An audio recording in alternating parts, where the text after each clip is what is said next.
So we're just going to wait for YouTube. Good evening, everyone. I'm happy to have you all today and sunshiny beach with the palm trees. Welcome. Today, we're going to be talking on the nutrition and spirituality. It's very important because your soul gets food, but your body gets food, but they're all interacting and affecting each other. And so if you don't feed yourself the right things, then it's no wonder that your physical body or your other bodies, being the etheric body, emotional body, mental body, or spiritual body, is lacking the energy or the nutrients it requires to function on a daily basis. So therefore, I wanted to start with something very interesting that's called the Canadian Food Guide, especially the new food guide. It's been creating a lot of controversy because it recommends less meat, it recommends less dairy product, and a lot of farmers were protesting that this would affect their business. However, government is in charge of disseminating information. And there was a time where this information was disseminated and we didn't have all the books and all the YouTube videos on nutrition, and we didn't have all these people writing books and recipe books. And so we depended on the information that came from the government. And we figured, well, if it's coming from the government, we're going to trust it, which was the mentality of the previous generation that came before me. They trusted and gave power to the government or the doctors and what people were saying to them. However, and also being the government could be influenced by lobbyists saying, well, we'll give you money or we'll cooperate to this and that if you cooperate and work with us and encourage people to use our product. In the 70s, lobbyists had convinced the government to encourage people smoking. Now we know that today, with all the research that's happened, with all the proof that cigarette is bad for you, there's no way that the government can now, no matter how much the lobbyists would want to, encourage the people to smoke. But that was one of the things that did happen in the past. This new Canadian Food Guide, with all the information that's available out there and all over the world, is now having to take into consideration the health issues that Canadian people are suffering and having, as long as, Americans and Canadian, we're pretty close. But if we're following the Canadian Food Guide, how can we not be healthy? How could we be suffering? How could we be having issues if we're doing what we're being told? If I'm following the Canadian Food Guide, which I looked at and looks something like this right here, if I'm following this food guide, I'm not eating half as much as I should, because it doesn't take into consideration the level of activity that I have. It doesn't take in consideration my height or if I have any other disorders. So this is simply a guide. The guide separates the children, the women, and the men, and the age cut is 50. But you have to be more accurate in your food intake and listen to your body. And this is what we're going to actually go into today. I have an interesting story to share. This is how it works. And that's why, although we do trust our governments, or not do their own personal research for yourself and finding what's good for you. Now, the funny example that I found is fashion. Did you know that after the First World War, the reason why skirts got so short and clothes got so tight is because there was such a lack of resources that the government instructed fashion designers to actually make clothes using less material. Did you know that? No. So interestingly, that gave the green card for designers to try something bold, something new. And people were like, ooh, this is fun. And think about it. You just had a world war, the war to end all war. And the war is ended. And people felt happy to be alive. They felt giddy. They wanted to celebrate this life that they had.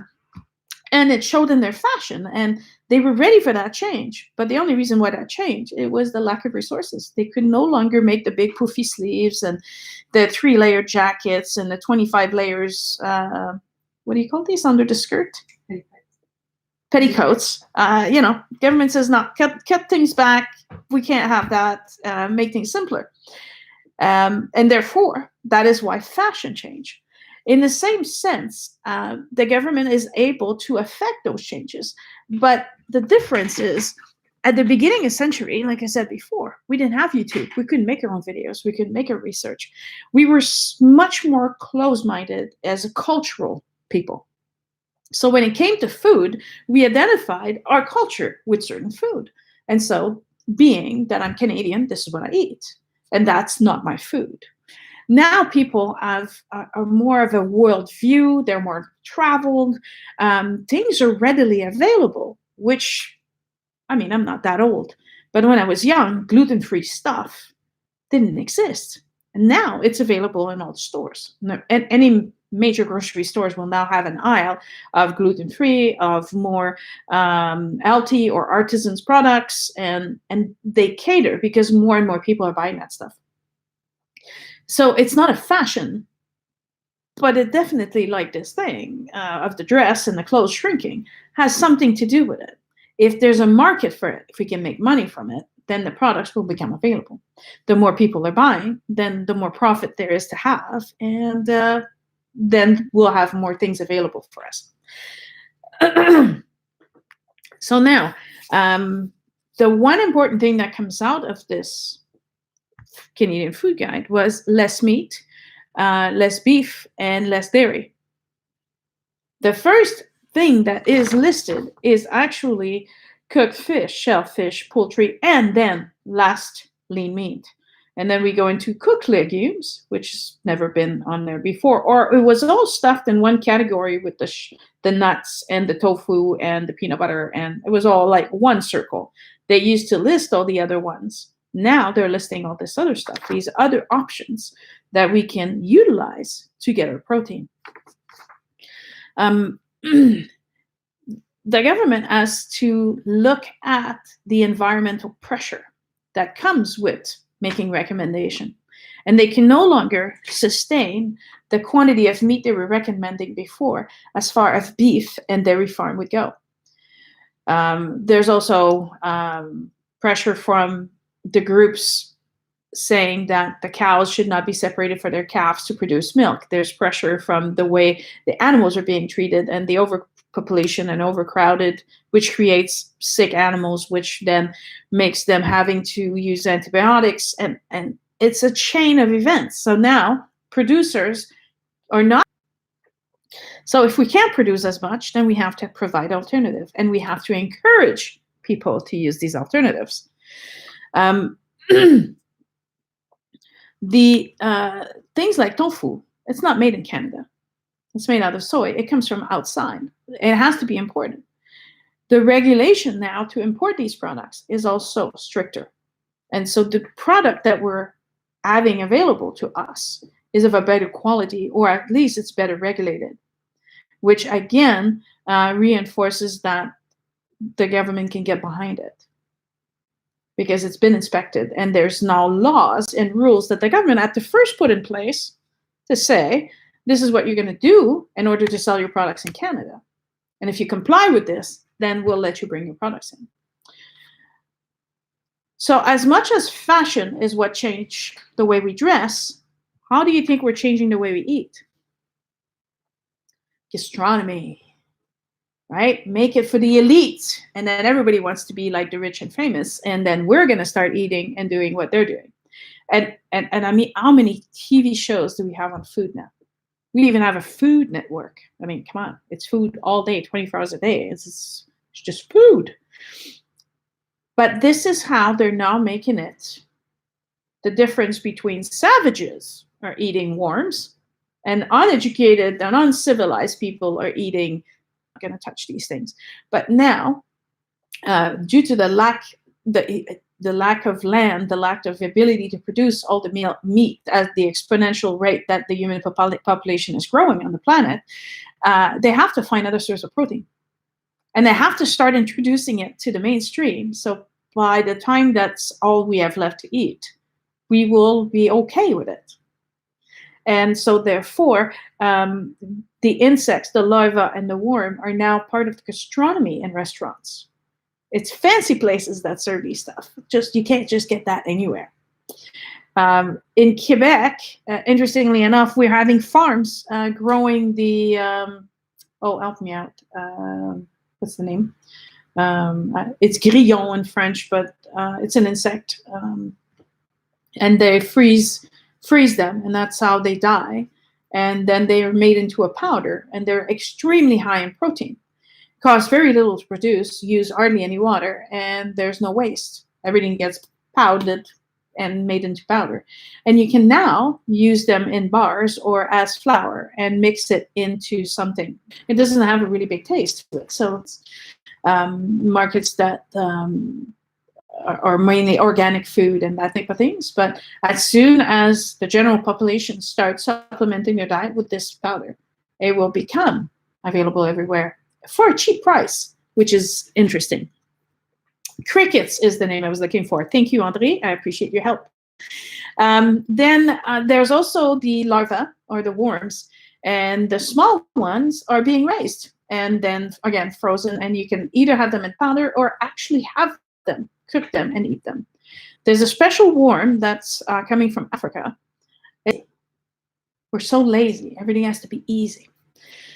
But what's happened in the last 100 years is the consciousness and awareness of the people has grown. And although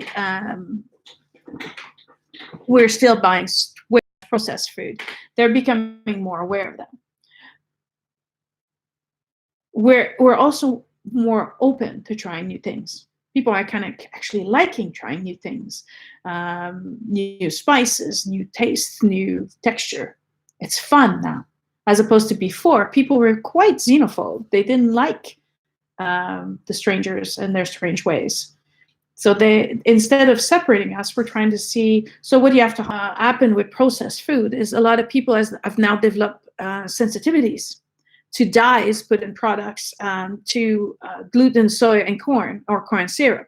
Why? Because and sugar, these things are in everything. Everything that is processed as went through a process of getting colored, and in order to conserve it, there's preservatives, and all of these things are not supposed to be in the food. We're not supposed to be eating all, and your mental health, your ability to focus, concentrate, recall information, all of this is also affected by the food you eat. So this is becoming much more important now. A lot of people are asking me, why do I talk on nutrition? Everybody can talk about nutrition. Yes, but how many people are actually linking it to the emotional body and the mental body and the spiritual body? Not very few. And so this is why it's important that you understand that it's much more than just your physical body when we're talking about food. If you change the way you eat, you will affect your metabolism and your energy levels and everything else in your body. We need to change the way we eat from the good old days, or the traditional meals that we make. Sedentary. And now I have the Australian accent on top of that. Let's go figure. But even blue-collar jobs, let's say like the guy that's back, right? So this guy is working hard. He's lifting the weight of the garbage all day long. Now they're driving the truck, and there's a mechanical arm that goes out to the garbage can, lifts, dumps, and puts it back. And the person, although still picks up the garbage, physically is sitting the entire time. And so is not expending as much energy, definitely doesn't have the need for the muscle mass that they had before, and doesn't require such a high-calorie diet. And unfortunately, with our reducing of expending energy, we are caught in a society of consumerism. So they're telling us to buy more, consume more, eat more, have more. I was able to kill evening food craving by stopping watching TV. Because what are the ads on crap that you can eat after dinner? And it's constantly showing that to you in your face. And so the idea is to create a need in you. You don't have this need, but you keep constantly being told it's really delicious, it's really good, you should really have it. They make new gadgets to make our life simpler. And they keep promoting quick fix. We're complaining about the millennials who want everything all done, ready for them, ready to take, ready to absorb, and they don't want to make effort. And yeah, it is the society we live in. That's all we're promoting on all the ads everywhere. Oh, make your life easy and do this. Make your life easy, do that. Just buy this. This is what you need. And then we're surprised when they're saying, well, why should I cut my vegetable when I can get this gadget that's going to cut my vegetables for me? Right? This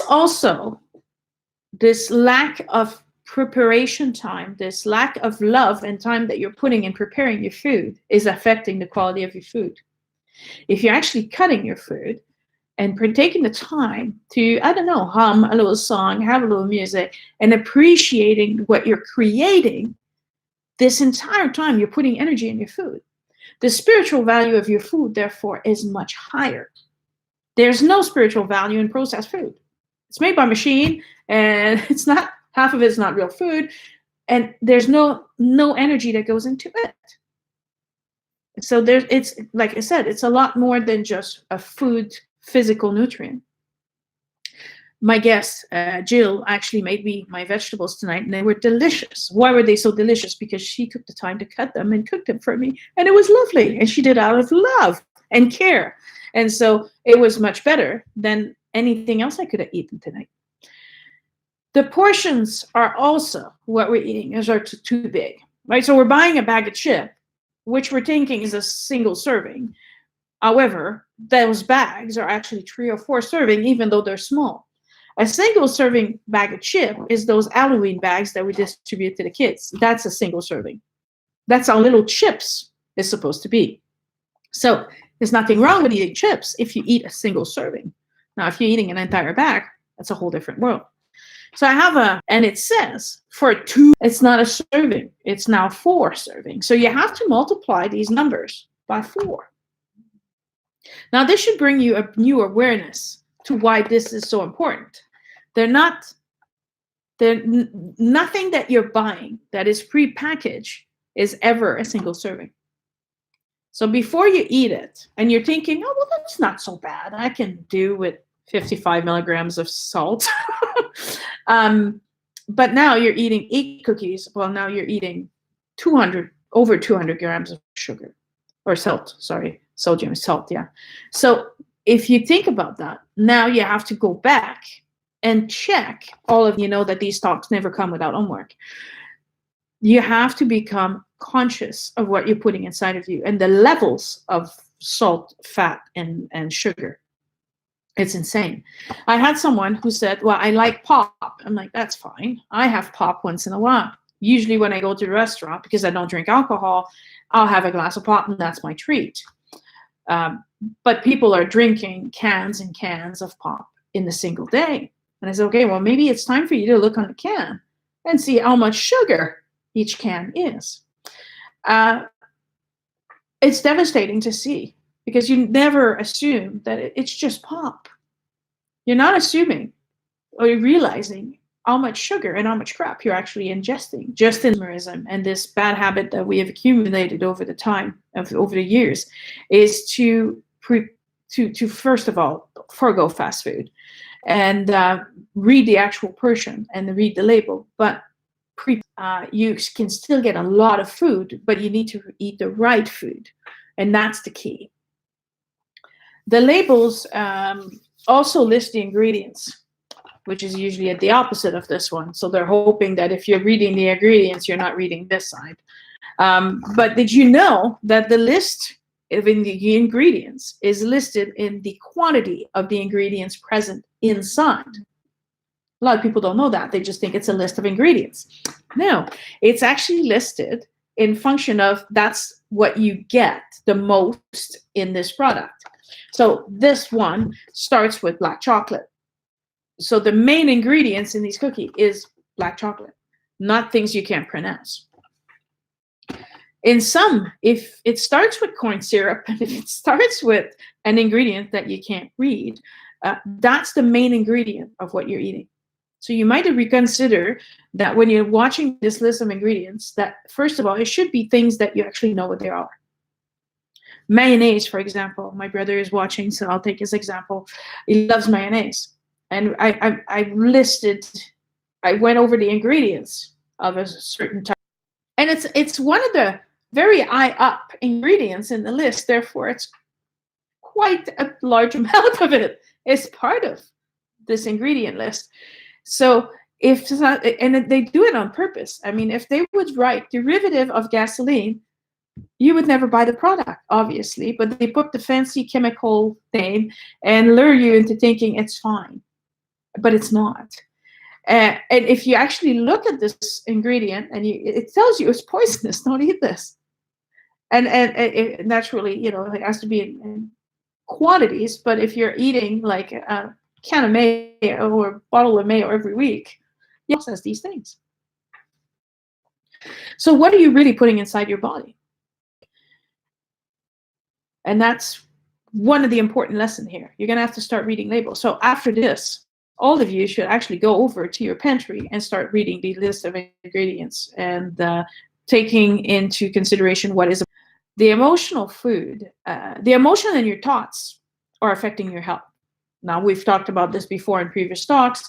If you're thinking a certain way, it's going to be affecting your overall body, not just your mental body. And if you're feeling a certain way, it would also eventually start affecting your physical body. Therefore, your emotional body and your mental body are talking to you through your cravings. So what do we call it? Comfort food? Well, you're trying to soothe an emotion.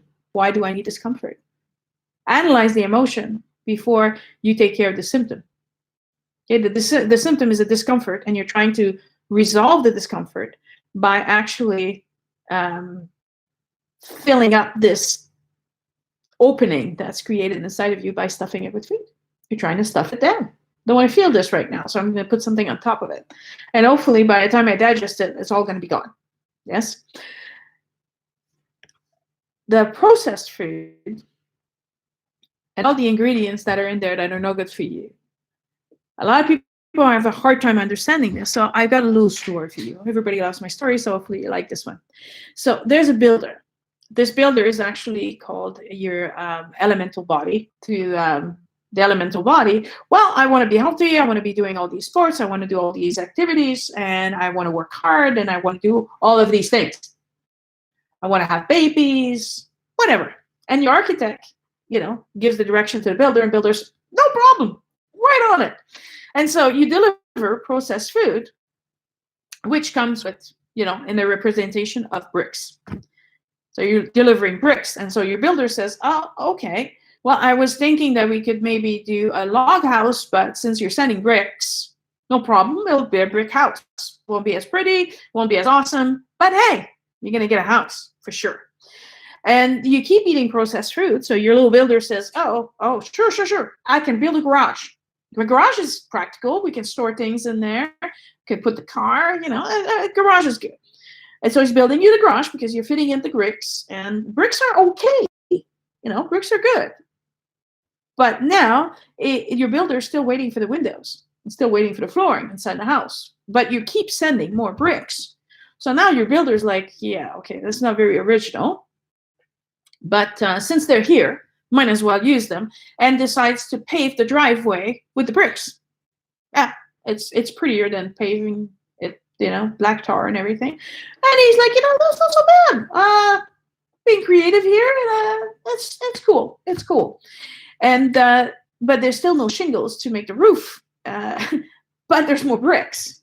So now your builder's like, okay, so maybe since we paved the driveway, we could continue this brick story and do an outdoor fireplace, right? Maybe a shed out of bricks. It's going to match the exterior, so we're matching, right? It's cool, and it gets fancy patterns in the brick. He's getting pretty good at bricking, But there's, and he's even lining up flower beds, making sure the grass is staying where it's supposed to stay. But there's grass, right? He's trying to plant flowers, but the flower beds are not really finished. And now there's some pipes in the house. There's some electrical, but not enough to wire the house or finish the plumbing because there's more bricks coming. And now he's saying, okay, well, I don't know what else to do. So I had in mind of a fence, but not going to be a brick fence. But hey, we got the bricks. Might as well use what we got. So therefore, builds this wall all around the property. It's all made of bricks. And but now he's like, okay, I need materials. And this is the catch. Processed food being so empty, the bricks, there's something in there that your body may be able to use.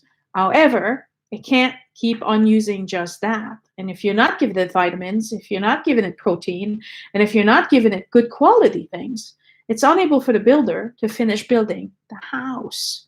And so what happens is that things go awry and things don't start working well because the plumbing's not finished, the electricity is not finished, or he has to finish it, but he's cutting corners because he doesn't have all the material they need.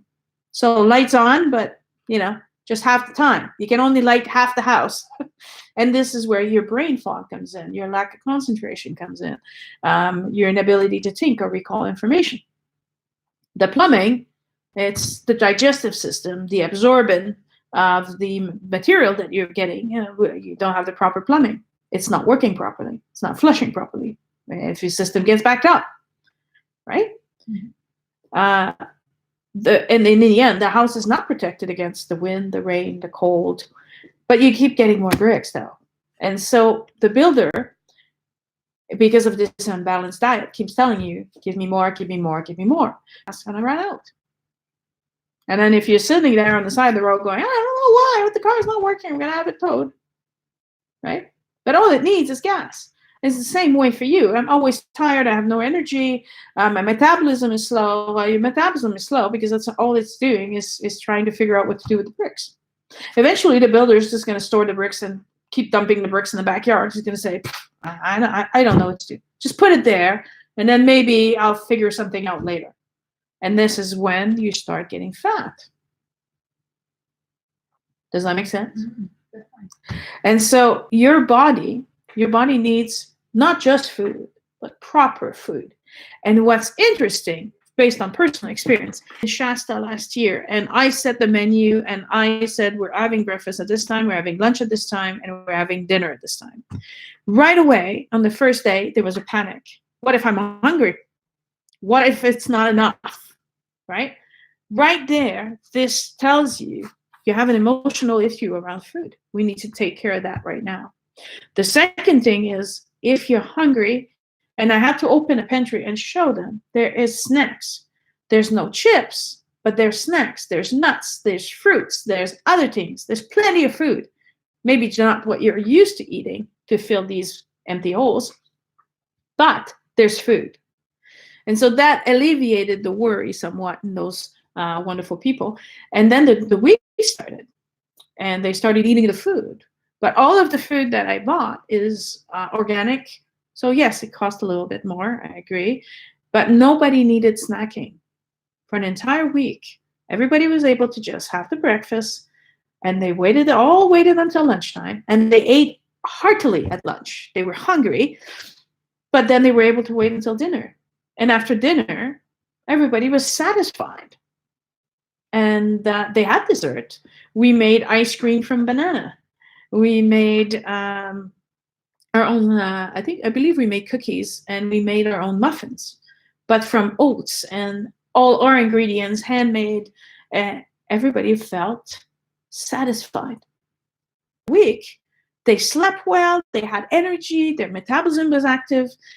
They could feel the difference. So when they went home, a lot of them wanted to take the recipes with them, and they changed the way they eat. Yes.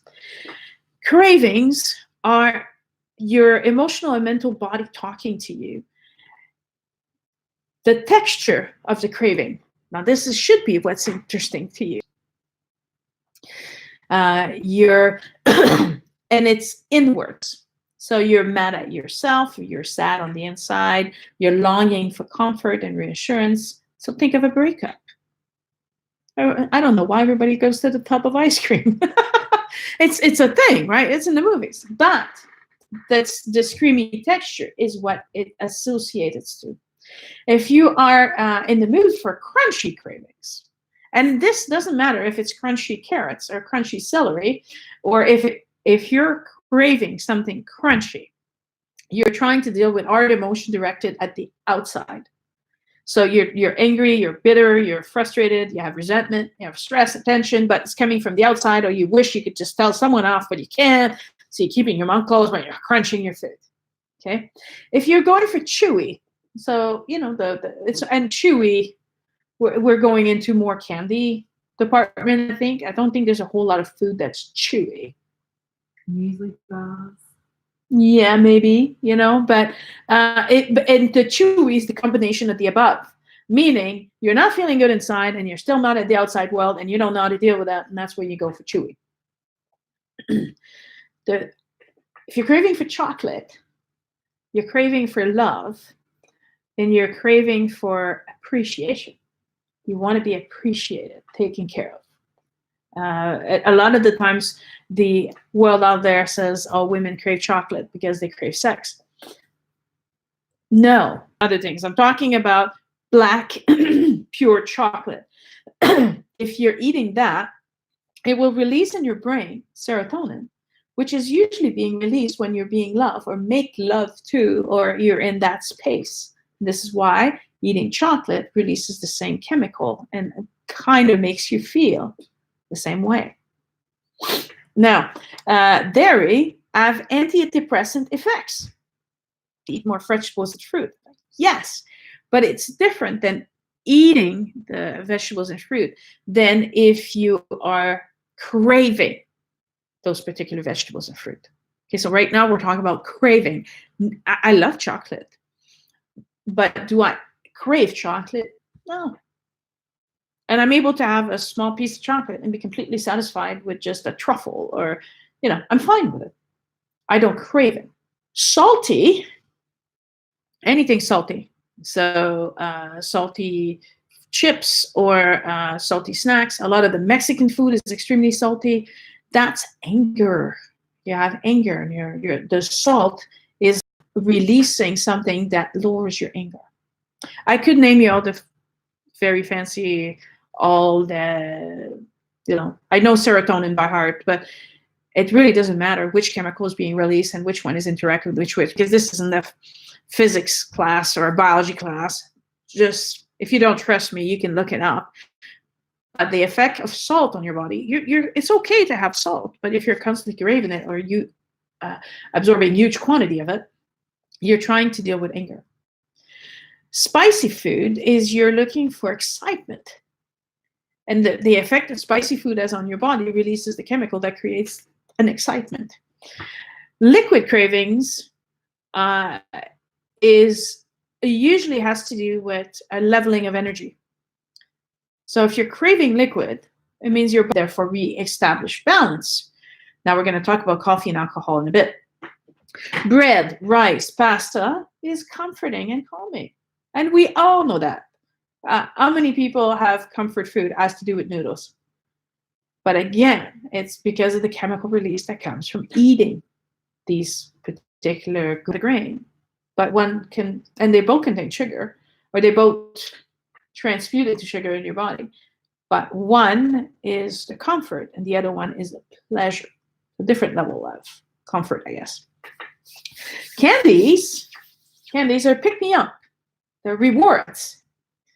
And where do you think we get that from? When we're little.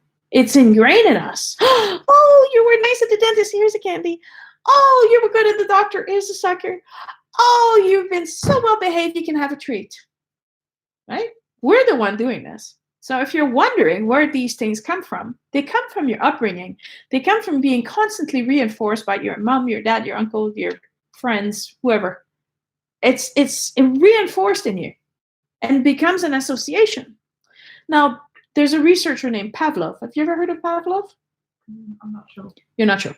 He's a well-known in psychology for research, but he served dog food at the same time as he rang the bell. Mm. And eventually, you just had to ring the bell, and the dog would salivate as if the food was in front of him, because the response was conditioned. So if this happened, this will happen next. So the dog body was conditioned to, you're in the bell, I'm going to eat food, I'm going to prepare salivating for this during. Which means you have to rethink your reward system. You have to rethink your whole relationship to food. Some of you don't know this, but I was a psychologist in a long time ago, and I was working in daycares, and I was dealing with young children who were failing to thrive. That he looked blue because the veins were coloring his skin. He had duvet growing, so he was being covered in hair because he had no fat to keep him warm. His eyes looked like they were going to pop right out of its head because he was so skinny and sunken. And we got him to eat again, but whatever your habit has to do with food, you must look back to your childhood.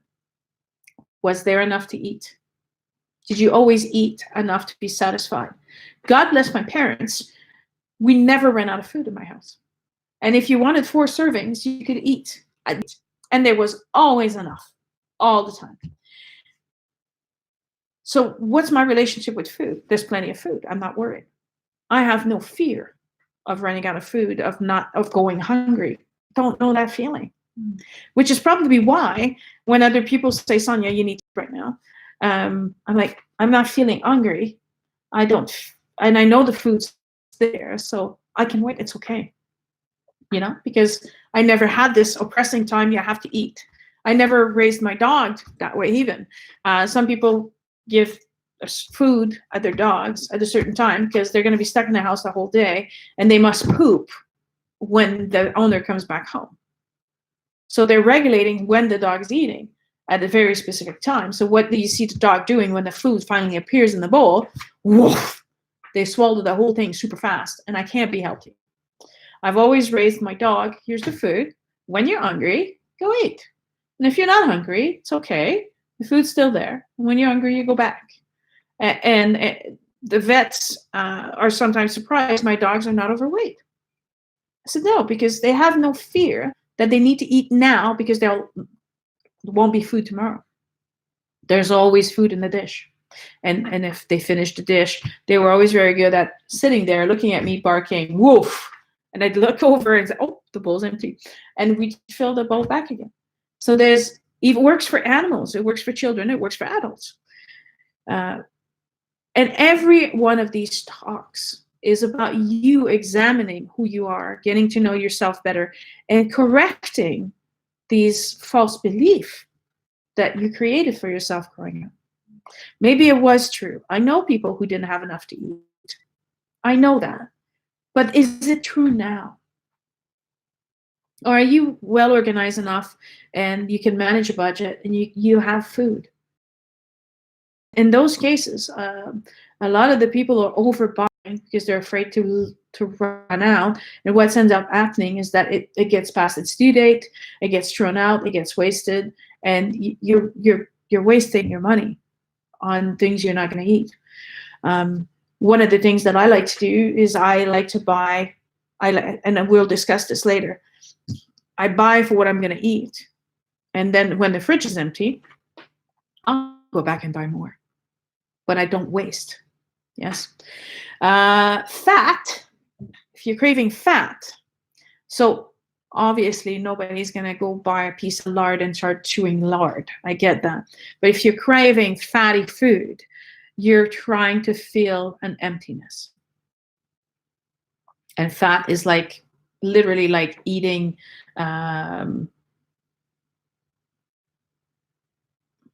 white spongy Q-tips, the tip of a Q-tip. What is that made of? Cotton. Cotton wool. So it's like literally packing yourself with that, and it fills you up. remember what I said. The emotion gets awakened in you. And then you don't want to feel the emotion. So you're trying to cover up that emotion. And the best way to do that is through one of these foods. Coffee is for an energy drain. And chips is with the stress and anxiety. Asking yourself, where is this coming from? Why do I have this craving? Now you can crave healthy food. Aha! So it's not just about the bad stuff or the processed food. Someone who's craving avocado wants to replace a high stress situation. Someone craving steaks is tired of stress. And think about it. You're eating a steak, and if you're craving it, usually you're eating much bigger portion than you should. It's creating a slow and metabolism, and everything is slowing down, and therefore giving you the impression that you're calm. So it's counteracting this high stress that you're having. And if you're tired with stress, you're not sleeping well, the steak will make you sleepy anyway. Tuna fish salad. Again, you're dealing with stress and worry. Crunchy fruits or veggies is to release tension. Soft fruits and veggies is about trying to manage fear and taking care of everybody else. Again, I eat fruits and veggies all the time. But if you're having a craving, that's what it means. So therefore, what should we do? Well, you need to clear your body. Your body needs clean. Yes, you can go to the store and buy all these very expensive and fancy cleanse. Or you could just use food differently. One of the great ways to clean your digestive system, clear your stomach and your intestines, and get that ready for the day to absorb the food you're going to put in your body is celery juice. The medical medium, Anthony William, has written several books. I have one here. This one is on liver rescue. Because you're absorbing the food you're actually eating instead of having a whole bunch of, remember the builder and the bricks. Doesn't know what to do with the bricks, and he just keeps them dumping them everywhere. You may think you're evacuating, which means pooping, everything you're eating, but no, you're not. Some of the stuff gets stuck and is unable to move, as well as all these other things that are poisoning you slowly, your liver, your pancreas, and your kidneys.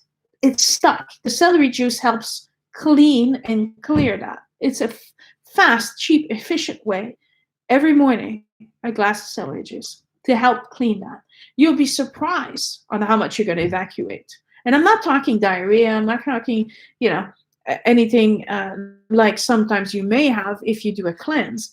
On the contrary, it's just going to slowly, just like a snowplow, just take everything out of the way, meaning that your intestines are now all clear and the whole intestine is absorbing.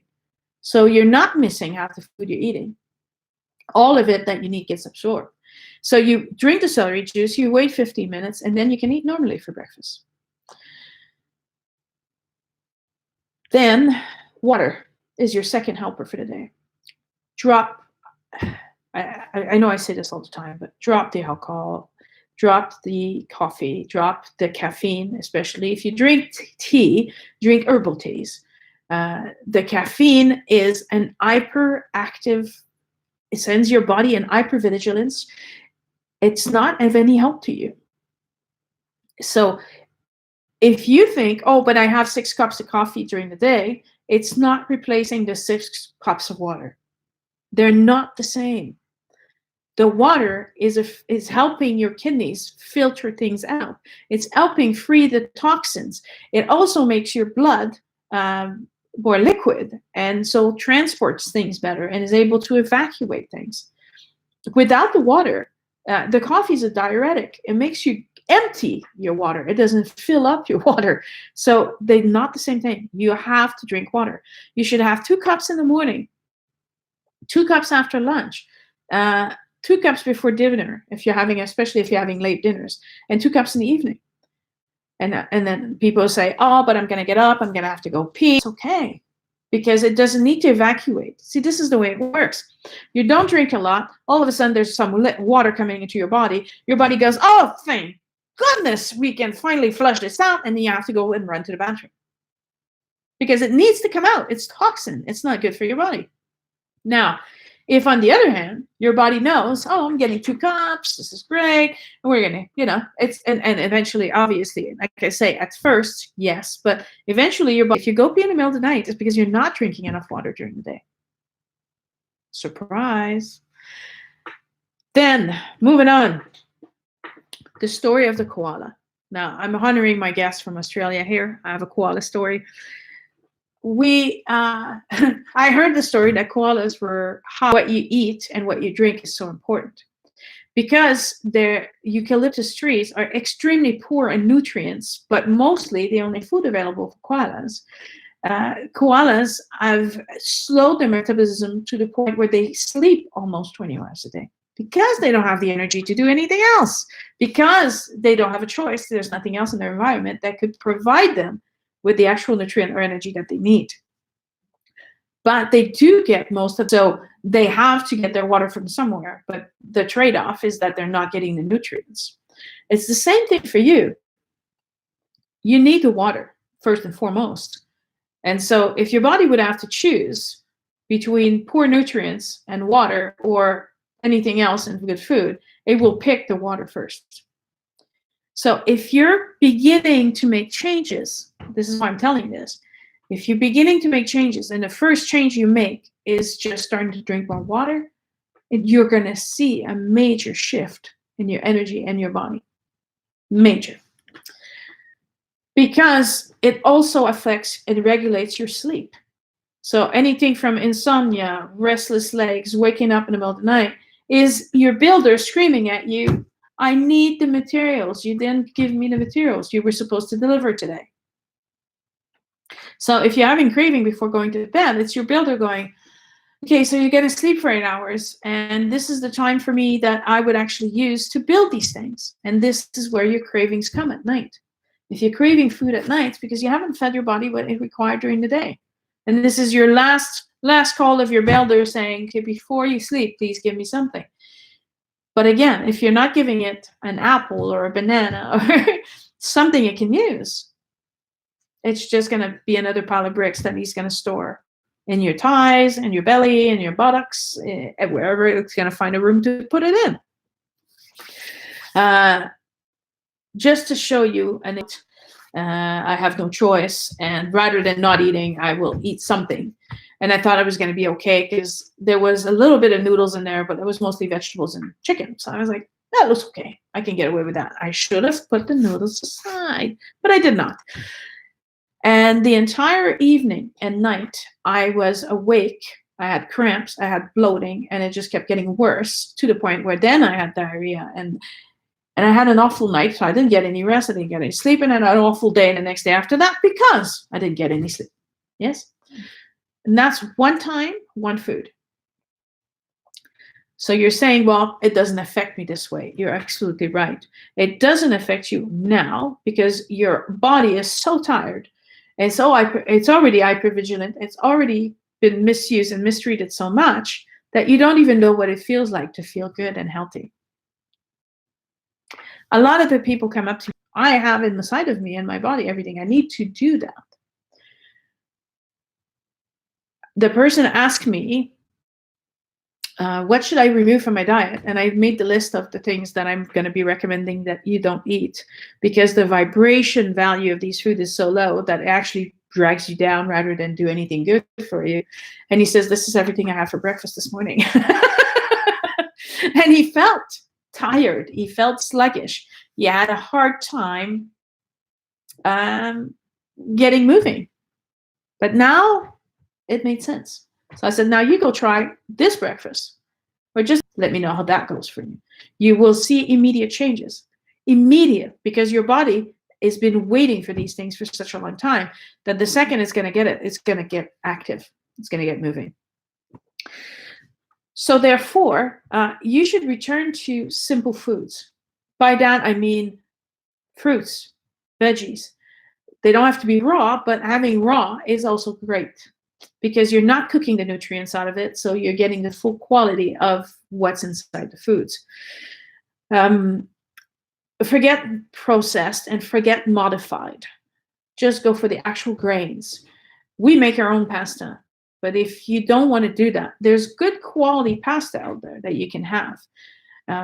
Just read the labels, see what's inside. Make your own food. But now you're saying, but I have no time. When am I going to find time to make the food? I'm already overwhelmed, and this is why we're throwing the frozen pizza in the oven, or we're grabbing something on the way home. You're not prepared, and that's why you're running out of time. You need to better organize yourself and your time. And this is something we did today. So I have a guest coming, and I'm like, I don't know what you eat. So prepare the meal plan for the week and tell me what you need, so that we can go to the store and get you all the ingredients that you need. Then, if you don't have a lot of time, one way to cut down on time preparation is prepare several meals all at once, and then to freeze them in individual portions. Or, like me, I had the 3 children. They all had sporting activities. So I run to a soccer practice, or you're going to go take care of the horse, or you got other things you're going to be doing, or swimming practice. And you feel there's no time to cook a real meal for them to snack. So what we did is I would peel the carrots, pre-peel the carrots, and they would be in individual snack bags in the fridge. I would also do the same thing with celery and cucumbers. And I would always have some fruits ready on the counter. So most of the bag of apples is in the fridge, but there's always 2. If your portion control is one of your issues, have a smaller plate. With a smaller plate, you put less food in it. They could simply have their own water bottle that they bring with them, and so that they can drink whenever they are in need of balancing and flushing the toxins in their bodies. So therefore, make your lunch. One of the things helped me was to say, okay, so I need 6 portions of vegetables, 5 portions of fruit. I need this many portions of grain. I would set out the food for the day, knowing that if I eat everything that's on the counter, I've eaten what I'm supposed to be eating today. I don't need any more than this. Most of the time, I can't even make it through everything I put out. It's too much food. Again, referring to the Canadian food guide that we started with at the beginning. So, but it's there. So I know how much I've eaten. It's a much better way than to just keep eating, open the fridge and eat, open the fridge and eat. And now you have no idea of how much food you actually eat. As a vibrational count. I try to get mine from hunting or fishing. I try to get, and I get the rest of it from a farm that my niece owns. So I know where the animals are being raised, how they're being treated, and how they're being butchered, which is with a lot of respect around the entire process.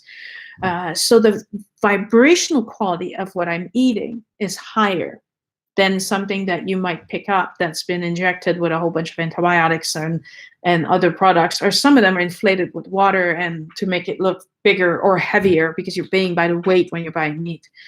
But if you're going to the market, try to get wild meat as part of your diet. If you're going to have meat, it's a good way to substitute these vibrational degree. Pork and tuna are the 2 things that have the lowest of the frequencies. So if you're going to eat something in a can, you might want to eat salmon instead of tuna. Yes, it costs more money. Well, obviously, there's a nutritional value to it. There's a quality to it, and there's also a vibration to it. Dairies, I also cannot eat dairy, so I can't eat cheese or any of those things. But dairy has a very, very low frequency. Why? Because the dairy is taken from cows, goats, and whatever animal that are supposed to feed their babies with it. And they're being separated from their calves or kits or whatever they're called to be milked. And then you take this milk and you can make cheese with it and whatever other dairy products you're making with it. But this cow or this goat or this whatever is suffering depression, separation, anxiety, and loneliness, and all of these other things. And where do you think all this energy goes? It goes in the milk. And that's what you're actually eating. So if you like dairy, switch to amazing. amazing, oh, coconut milk as well, amazing cheese now, and even butter, vegan butter, that looks like butter, tastes like butter, acts like butter. You can make sauces again. But these have a much higher frequency. Why is the frequency so important, Sonia? Because that's your spiritual food. Your spirit is being fed by the vibration you're feeding it. So you can feed your spiritual body with music. It enhances your vibration. You can feed it with meditation, which enhances your vibration. But you can also help yourself with the actual vibration of the food you're putting inside your body. So go measure up your vibration by kind of looking at your menu and going, what can I change? And I'm not asking you to go into your fridge, toss everything in the garbage, and just start completely new everything tomorrow. I'm just saying, take one of these things at the time and put it in.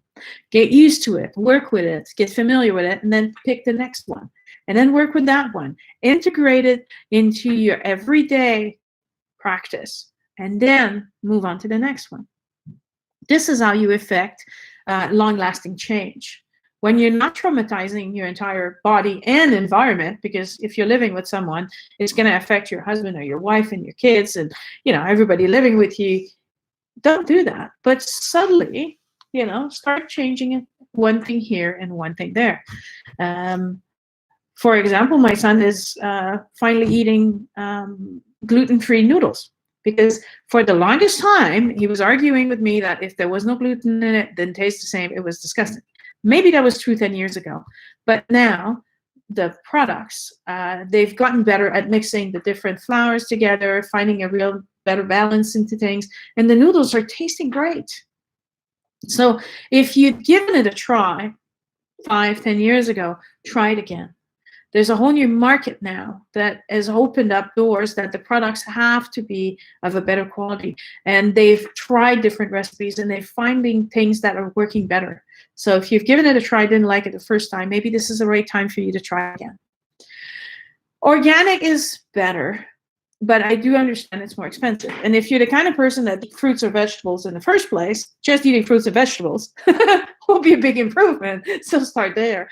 But I just want to bring to your attention that if there's pesticide, and you're saying, well, it's okay because I peel the vegetables or the fruit before eating it. Well, I've yet to find a place that can just spray the fruit. They're spraying the plant, they're spraying the ground, and then it rains. And where do you think all that stuff goes?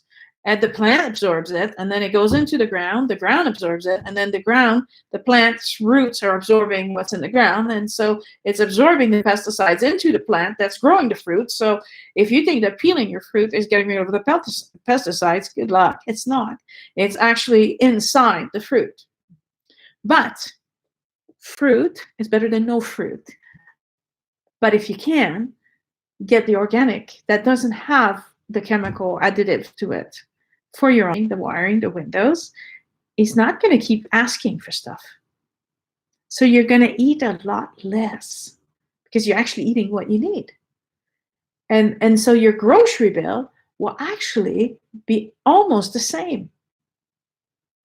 You'll have less food, you'll have better food, and you'll always be having a sensation of satisfaction. You won't have this constant cravings. And you're eating healthy. Try it. Just try it. Which brings me to this time of the year is a very important time. It's the Lent is about to start for the Christian people. This is usually a 40-day time period where you're supposed to give up something. Right? Now, some people give up sex, some people give up chocolate, but for 40 days, you're supposed to make an effort to be healthier or friendlier or better. In Toltec tradition, this is time for the emotional cleanse. The tradition says that for 45 days, I calculated we're starting this year around February 28th, which is a good time before then. These 45 days is essential. Why is it essential? Because energetically, your bodies, the Toltecs were South America, Mexico area. So I would think that you could probably go with it, but it's a springtime ritual. Mhm. So maybe for you it would be a springtime. So check with your Aboriginals if they don't have a springtime ritual, and when did they ask the local Aboriginal people in your country to help you if the time frame looks weird for you. But good question. It's a time where for 45 rest of your life, 45 days. So if you're doing all of these things, well, this year try no drugs for 45 days. And the idea is that hopefully after 45 days, you will realize you no longer need drugs and you will have quit doing drugs. If next year you're doing drugs again, you try quitting drugs and you do that until you finally don't do drugs anymore. And then you'll move to alcohol, 45 day consumption of alcohol. And then you go to the non-smoking as well. Why?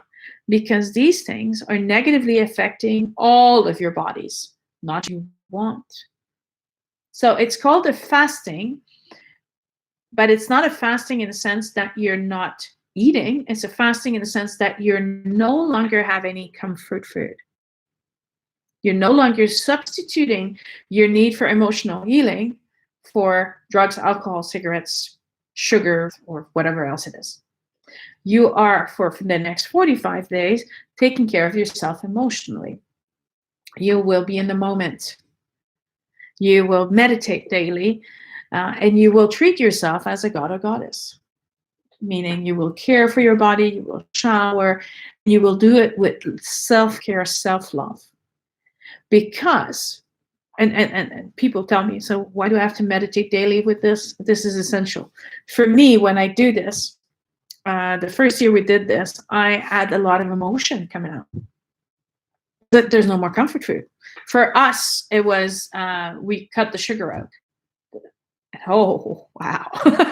First of all, I experienced a lot of anger because I started, wanting to do this properly with OCD and all, right? Being me. I started looking at these labels here and I was like, oh my gosh, wow, there's 8 grams of sugar.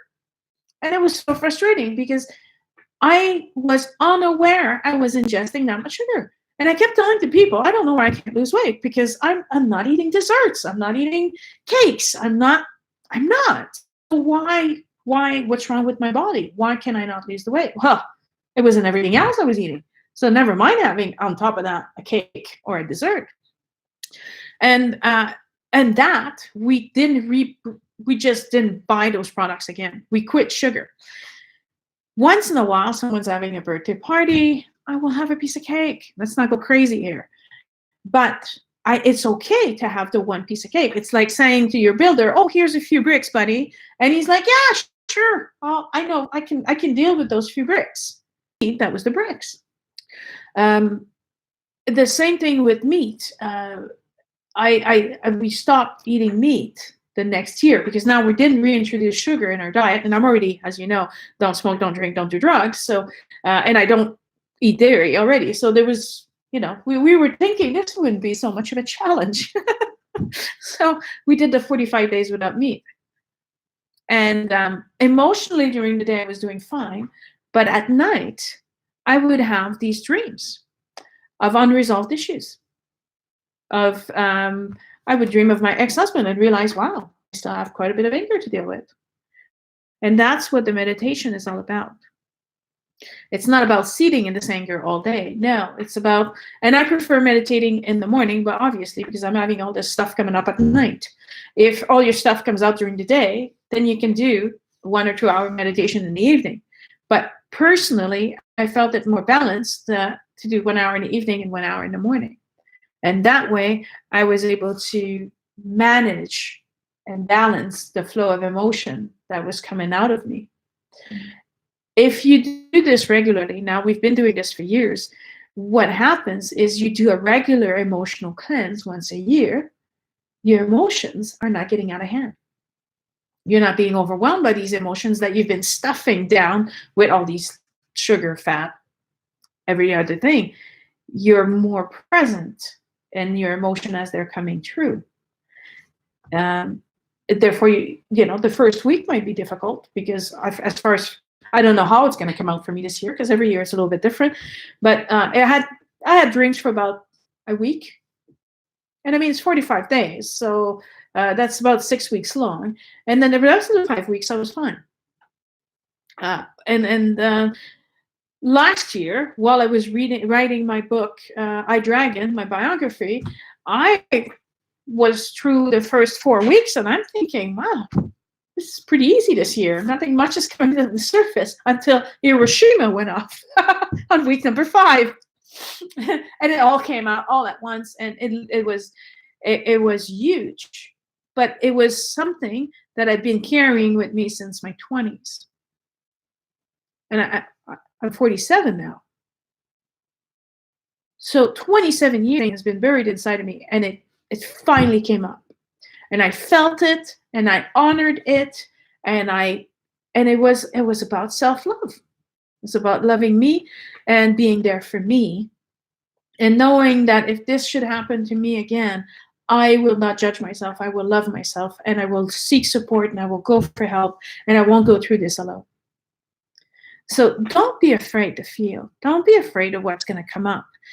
These big things, they don't come up the first year. They come up after, like I said, years of doing this, years of practicing this. Eventually, all the surface stuff is gone. You have stopped burying the things, your everyday things. So you're finally able to go get the old scars and healing them.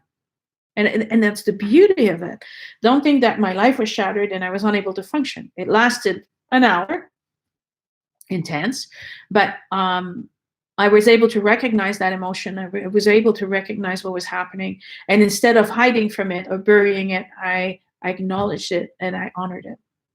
So this is what this is about. And then after the 45 days is over, you're going to have, if you get to the point where we're at, where we're following it strictly, so no drugs, no alcohol, no cigarette, no dairy, no meat, no sugar, you want to slowly start introducing ingredients. Maybe not the drugs. No, not the drugs, but ingredients, food, right? So you want to reintroduce this and see. So you might realize if you're introducing gluten back in, you might see, oh, wow, this is really not sitting well with me. I'm not comfortable with this. Because your body after 45 days will have eliminated the toxin, will have cleared your body of everything that it doesn't need. And then you'll really be able to see, how is this product affecting me? How is this product affecting me? I've never eaten it. I was a baby and I couldn't have milk products. So I spent an entire lifetime without milk products. And when I was doing this thing, I started craving cheese. And if we remember during the talk, cheese is for an antidepressant, right? So a mood stabilizer. And because I wasn't stabilizing with any of the other ingredients, my body was trying to reach for that. And I was like, but I'm acknowledging, okay, I'm having a food craving. It's the cheese I'm craving. Therefore, I need to have a little bit more fun right now because I'm sinking in I wouldn't say depression, but I wasn't having any fun, right? So let's go have some fun. So instead of eating, I went and had an activity with friends, which boosted my morale, elevated my serotonin level, and I came back and I didn't eat. Yeah. Awesome. And so, therefore, my friends, do you have any questions before we close? I wish I had my pen and paper. But that's okay. Anybody online, I do have a question or I'm not clear on something, you know that you can always write in the comments and ask your question. And, I know that the comments are there and I look at and I read every single one of them and I will reply happily with the answer that you guys need. So until next time, this is me signing off. And wishing you a wonderful rest of the week. Next week is the chakras of the earth. Yes, I delivered that conference in French this weekend at the fair, and people loved it. So hopefully you guys will enjoy it too. So we'll see you next week with the chakras of the earth. Thank you. So interesting.